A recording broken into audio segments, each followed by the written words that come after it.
हम बात करेंगे स्वदेशी और बहिष्कार आंदोलन की। जो स्वदेशी जो था वो बंग भंग के विरुद्ध आंदोलन हुआ था। इसमें आर्थिक नुकसान हुआ। स्वदेशी और बहिष्कार दोनों एक दूसरे से रिलेटेड था।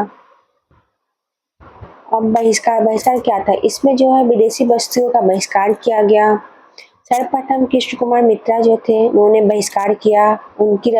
उनका पूरा डिटेल्स जो है वो एक संजीवनी पत्रिका उसमें लिखा गया है।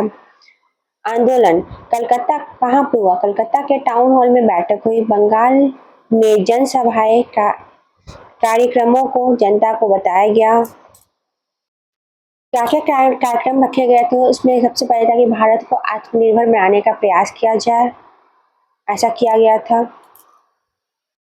तो जो भी विदेशी वस्तुएं हैं उनका बहिष्कार किया जाए। विदेशी वस्तुओं का बहिष्कार किया जाए। ब्रिटिश शिक्षण संस्थाओं का बहिष्कार किया जाए। सरकारी नौकरी का बहिष्कार किया जाए। विदेशी वस्तुओं के दुकानों का बहिष्कार किया जाए। ये सब जो कार्यक्रम जो था उस बैठक में रखा गया था। उसमें कौन-कौन से लोगों ने भाग लिया था? तो उसमें जो भी जितने भी युवा थे उन्होंने भाग लिया था। फिर जो महिलाएं थे उन्होंने भाग लिया था। फिर जो क्रांतिकारी लोग थे वो सब ने भाग लिया था। मुस्लिम लोगों ने भी भाग लिया था।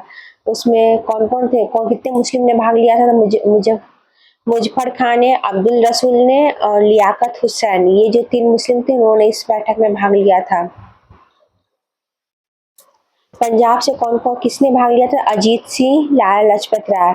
और किसने किसने नेतृत्व किया था? दिल्ली, बंगाल, महाराष्ट्र, मद्रास, इन देशों ने नेतृत्व किया। दिल्ली से जो थे सैयद अहमद अली थे जिन्होंने नेतृत्व किया था। बंगाल से सुरेंद्रनाथ बनर्जी और रविन्द्रनाथ टैगोर, ये दोनों लोगों ने नेतृत्व किया था। महाराष्ट्र से बाल गंगाधर तिलक जी ने और मद्रास से चिदम्बरम पिल्ले, इन्होंने नेतृत्व किया था। और जो भी आंदोलन हुआ था बहिष्कार और स्वदेशी, इनसे कौन कौन लोग अप्रभावित थे? तो उसमें जो कृषक लोग जो थे, जो किसान थे वो, और मुस्लिम लोग, ये जो थे अप्रभावित थे इनसे।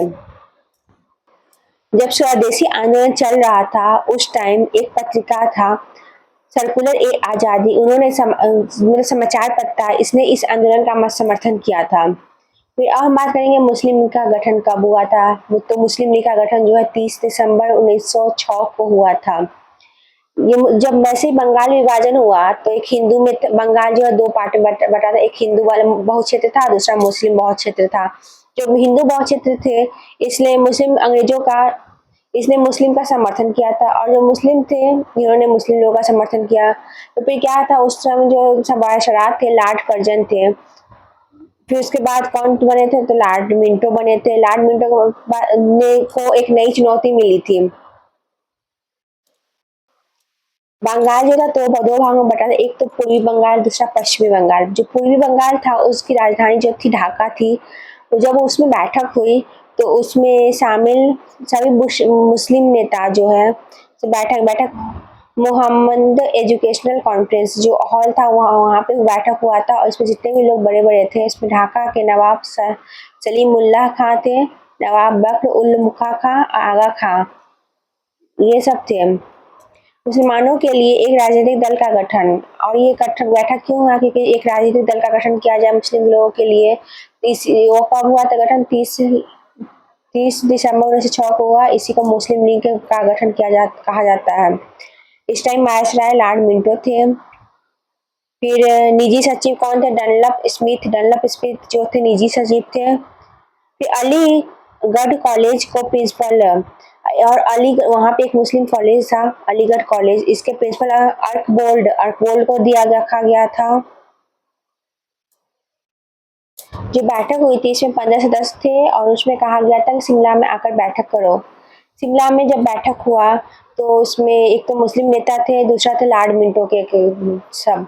तो मुस्लिम नेताओं ने कहा कि पृथक निर्वाचन क्षेत्र मुसलमानों के लिए चाहिए, निर्वाचन क्षेत्र चाहिए हमें। फिर स्कूल एवं कॉलेज के लिए आर्थिक मदद चाहिए हमें। फिर जनसंख्या के अनुसार प्रतिनिधित्व चाहिए, मतलब जितना हमारी जनसंख्या उसके हिसाब से हमें प्रतिनिधि चाहिए उसको करने के लिए। राजनीतिक दल की मान्यता दी जाए। लॉर्ड मिंटो के हिसाब से ब्रिटेन के सभी नीति का समर्थन किया जाए, मुसलमानों के ब्रिटिश हुकूमत के लिए वफादारी पैदा करो, ये सब लॉर्ड मिंटो का कहना था। फिर मुस्लिम लीग 30 दिसंबर 1906 को जब हुआ तो कार्य प्रणाली जो है कांग्रेस का चल रहा था उस टाइम। प्रारंभिक मुख्यालय उस टाइम ढाका था, बाद में इसका मुख्यालय जो है वो लखनऊ बना था। संस्थापक नवाब सलीमुल्लाह खां थे, इसके प्रथम अध्यक्ष आगा खां थे मुस्लिम लीग के।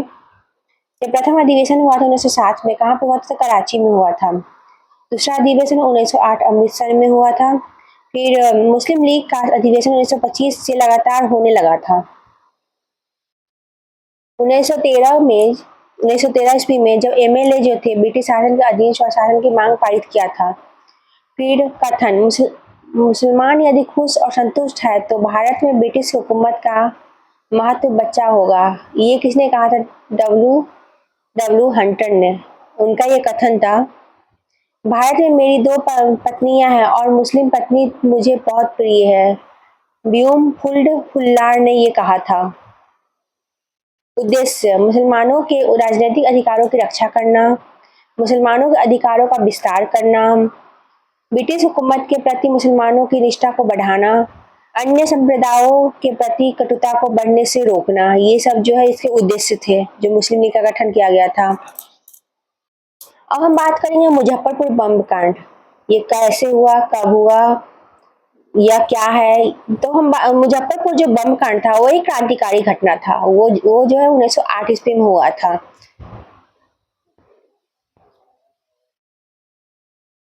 दमन कलकत्ता का मजिस्ट्रेट D.H. किंग्सफोर्ड कार्यों से खुश होकर जब उनके कार्य से खुश होकर उनको जब प्रमोशन दिया गया, किंग्सफोर्ड पर बम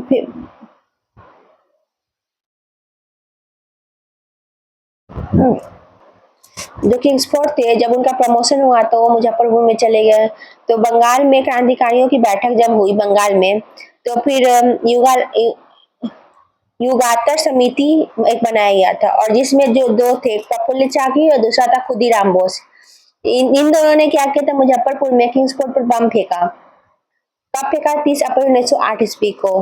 उस टाइम किंग्सफोर्ड को तो बचा लिया गया था, लेकिन प्रफुल्ल चाकी जो थे वो पुलिस ने उन्हें घेर लिया था, प्रफुल्ल चाकी को, और स्वयं खुद को गोली मार लिया उन्होंने, प्रफुल्ल चाकी ने, बैनी रेलवे स्टेशन में। खुदीराम बोस बैनी स्टेशन था जिसको बाद में खुदीराम बोस के नाम, पुलिस स्टेशन के नाम से हम जानते हैं। फिर खुदीराम बोस जो कि 30 से 40 मील दूर बैनी रेलवे स्टेशन से पूसा गए, आसपास पुलिस ने गिरफ्तार कर लिया। फिर मुजफ्फरपुर लाया गया, मुकदमा चलाया गया उनके ऊपर, खुदीराम बोस के ऊपर। फिर उनको फांसी दी गई। कब दी गई? तो 11 अगस्त 1908 ईस्वी को। और ये जो थे खुदीराम बोस सबसे युवा नेता थे, फांसी पर लटकने वाले सबसे कम उम्र के नेता थे। बाद में central jail, Muzaffarpur central jail में खुदीराम बोस सेंट्रल नाम से उनका जेल को जाना जाता। नेक्स्ट हम बात करेंगे मार्ले मिंटो सुधार 1909 ईस्वी में। भारत के राज्य सचिव मार्ले मतलब मुस्लिम लीग के लीग से बाधा पृथक निर्वाचन क्षेत्र एमएलए 1908 में जो अधिवेशन हुआ था उसमें जो वादा किया गया था उसको मार्ले बोलते हैं। मिंटो भारत परिषद अधिनियम जो 1908 में पारित हुआ था, मुसलमानों के लिए पृथक निर्वाचन क्षेत्र का प्रस्ताव पारित, सांप्रदायिकता का बीज, और भारत के वायसराय थे जो मिंटो जो थे वो भारत के वायसराय थे। तो इसमें मार्ले मिंटो सुधार ने भारत का सर्वनाश कर दिया। ये किसने कहा था? महात्मा गांधी ने। महात्मा गांधी ने कहा था मार्ले मिंटो सुधार ने भारत का सर्वनाश कर दिया। ठीक है, अब बात करेंगे दिल्ली दरबार 1911 ईस्वी में। दिल्ली जो दरबार था एक शाही आयोजन था। इसमें क्या हुआ था कि इंपीरियल दरबार था, इसको शाही दरबार बोलते हैं, इसको राजशाही दरबार भी बोला जाता है। इसका आयोजन क्यों हुआ था दिल्ली दरबार का? जब जब ब्रिटेन में राजा रानी बदलते थे तो उनके सम्मान में यह आयोजन होता था दिल्ली दरबार का। यह जो है भारत में 3 बार हुआ था। एक तो 1877 ईस्वी में लॉर्ड लिटन के टाइम में, फिर 1903 ईस्वी में लॉर्ड कर्जन के टाइम में, फिर 1911 ईस्वी में लॉर्ड हार्डिंग टू के टाइम में। 1911 में जब दिल्ली दरबार हुआ था एकमात्र शाही आयोजन जिसमें स्वयं जॉर्ज पंचम राजा ने मैरी महारानी भारत आई थी उनके अवसर पर इन्होंने किया था। और इन्हीं के सम्मान में जो है जनगण मन गाया गया था। फिर क्या था, 12 दिसंबर 1911 को लॉर्ड हार्डिंग की घोषणा अरुणोदय समिति की अनुशंसा पर बंग भंग को रद्द कर दिया गया था। फिर बंगाल का पुनर्गठन किया गया था। फिर बंगाल जो है बंगाल और बिहार था। फिर घोषणा की गई थी बंगाल को बिहार से अलग किया गया था 1911 ईस्वी में। लागू का हुआ था 22 मार्च 1912 ईस्वी को। नीतीश कुमार ने 2010 में बिहार दिवस मनाने की घोषणा की। इसीलिए बंगाल जो है, पहले बंगाल और बिहार 22 मार्च 1912 किया गया था। फिर बंगाल को उड़ीसा और बिहार में डिवाइड किया गया था 1 अप्रैल 1936 को। फिर बिहार को झारखंड और बिहार में किया गया था 19 नवंबर 2000 को। फिर दूसरा था राजधानी का स्थानांतरण किया गया था दिल्ली में। कलकत्ता भारत की राजधानी थी, फिर बंगाल की राजधानी, फिर दिल्ली किया गया था उसको। कलकत्ता जो है दिल्ली का बना, घोषणा कब किया गया था 1911 ईस्वी में। लागू कब हुआ 1912 ईस्वी में। अब हम बात करेंगे लॉर्ड हार्डिंग बम कांड। इसमें था राजधानी का इस टाइम जो है राजधानी का स्थानांतरण किया गया था कलकत्ता से और दिल्ली। पहले जो कलकत्ता था राजधानी, बाद में उसको दिल्ली कर दिया गया था। इसमें लॉर्ड हार्डिंग बम कांड में लॉर्ड हार्डिंग बगी जा रहे थे, चांदनी चौक पे बम फेंका। फिर लॉर्ड हार्डिंग तो बच गया, लेकिन जिन्होंने बम फेंका उनके ऊपर, लॉर्ड हार्डिंग के ऊपर, उनके ऊपर मुकदमा चलाया गया। इसमें 13 लोग थे, 13 लोग गिरफ्तार हुए। और इसे बम फेंकने वाले कौन थे, तो रास बिहारी घोष। जिन्होंने कब फेंके थे, तो 22 दिसंबर 1912 को फेंके थे। और जो 13 लोग बच गए, इसमें बाल मुकुंद, अमीर चंद्र, अवध बिहारी, दीनानाथ सरकारी गवाह बन गए, और बसंत विश्वास, ये सब लोग थे। और भी लोग थे, लेकिन ये जो है मुख्य लोग थे।